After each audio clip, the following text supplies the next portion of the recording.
Hi guys, and welcome to GISTUBE TV, where we thrill you with amazing video all day long. If you're new here, please consider subscribing to this channel and hit the notification bell after you subscribe to this channel. It will influence the people that will write the story. Go and do your thing. The people that want to do the musical, go and do your thing. People that want to do the narrative, go and do your thing. Hi guys, so the biggest argument happened in Biggie's house already. It's how many days now? It's less than a week, and the shinier eye guys already have a major argument. First, before I even continue, let me say it. I hope you agree with me that these guys are such talkatives. They are loud. Oh my goodness. Everybody wants to talk over the other person. Everybody wants their points to be heard. Everybody wants to be the alpha in the house.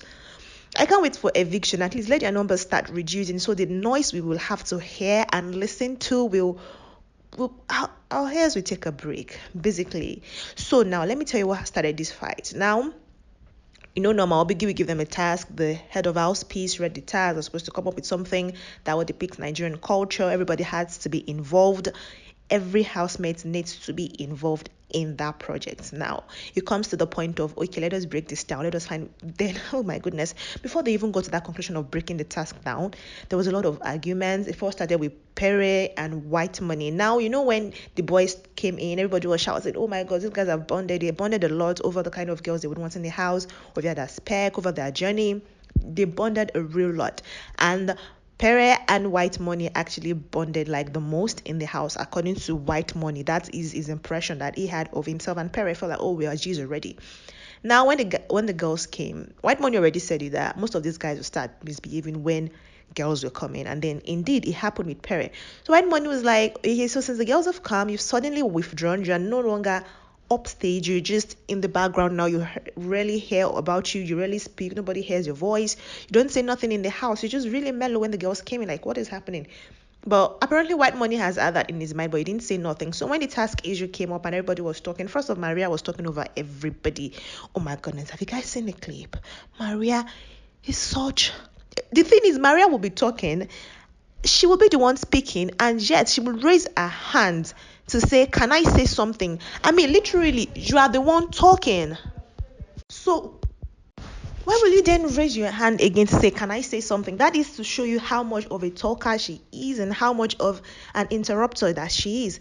Now, White Money was talking, explaining the culture, whatever, and then Pere was like, excuse me, can this end already? Oh my goodness, White Money saw red. He didn't say nothing, he was angry.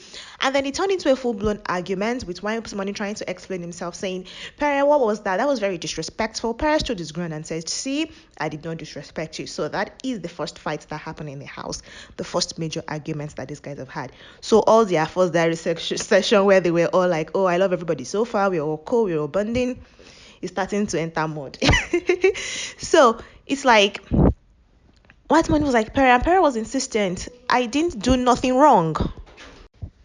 White Money was insistent, I need you to apologize, you've changed, you've done this, you've done that. Pere was like, I didn't do nothing wrong, I actually didn't disrespect you, I spoke very calmly, I said it in a very nice as I could. The other housemates had to be involved, everybody had to, Crush literally had to explain everything that happened bit by bit to Pere, and Pere was just like, sorry, very half-heartedly. And White Man was like, guy, I know that did not come from your mind, but then just for the sake of squashing it and not dragging things further, I'm going to apologize and I'm going to accept your apology, and hopefully we can move on. But I hope that the bond that they did share, that White Money thought they had, actually is not broken, and both of them can actually carry on being friends. I will not come out during the reunion and have, oh, I saw clips of you saying this thing, the Neo and Prince repetition, I thought we were G's, you're my friend, and to hear you say some terrible things about me. I mean, I hope we don't have that when they do the reunion. Now let's get to the second fight of the day, which seemed to be a little bit bigger because it involved a whole lot of people in that debacle. Now remember that there was a lot of tension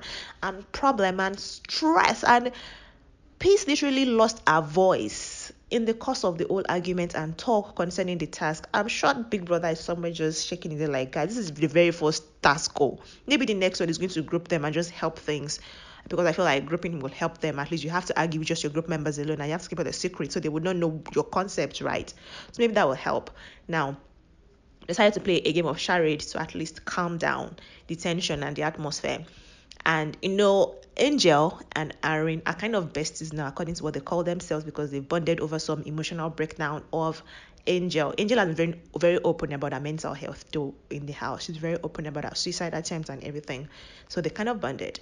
Now, Arin is a curator. Angel was trying to describe her occupation, and she whispered into Angel's ear and whatnot because they are on the same team. And that's how Maria is such a talkative and instigator. Honestly, I can see her being up every night or every week for eviction. And also, the housemates are beginning to actually gossip about her because Angel and Jackie B was talking about her. Nini has talked about her also.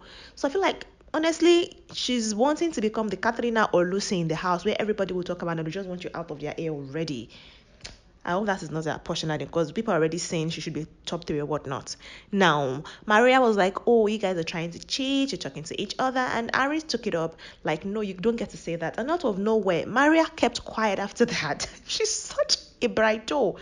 She just kept quiet and it sparked something in Niyi's head, and Niyi blew it out of proportion, started shouting, started screaming, saying, yeah, you guys are cheating. The occupation Angel was trying to describe does not exist. And Ari was like, guy, this is what I do, so I'm not going to let you talk down on my occupation. And she was trying to prove our own right that it did exist and whatnot. Liquorose took it up again. I don't know, Liquorose just started talking, so much energy, so much vehemency in her speech. And honestly, Niyi, Liquorose, Jackie B, excuse me, not Jackie B, Angel and Arin were in a big argument in the midnight. It was terrible, terrible. A lot of things were said, a lot of arguments. Angel actually had to leave there to cry because it's like, this is a game of charade. If you're accusing me of cheating in a game of charade, I wonder how we're going to live in this house, because just this thing and you're already insinuating. Liquorose was also insinuating that, yeah, you did cheat, and it was left with the two besties to have to defend themselves. And I don't know why they felt the need to actually defend themselves. If it were to be me, I actually would have just left the whole situation. I just said, okay, yeah, I did cheat. What do you want to do about it? Let's just end the old conversation there, because I honestly don't like when people go over and over and over and over on the same thing. Like, let's just dead the conversation already. If you don't get it, all the best to you. Hopefully, the Holy Spirit will minister to you. And if it does not do that, you can keep living with whatever you think in your head. Honestly, I don't need to prove nothing to you. You don't need to believe that I'm in the right. Whatever. But because of the kind of people they are, everybody needs to have a say, a speech. You have to have the last word. They have to be the most correct person. So it just made the situation drag on and on and on. But then, at the end of the day, they really... Nii went to apologize to Arin, right? To say, okay, I'm sorry about that argument we had, and that kind of quenched it for a while. But Maria, the instigator, did not apologize.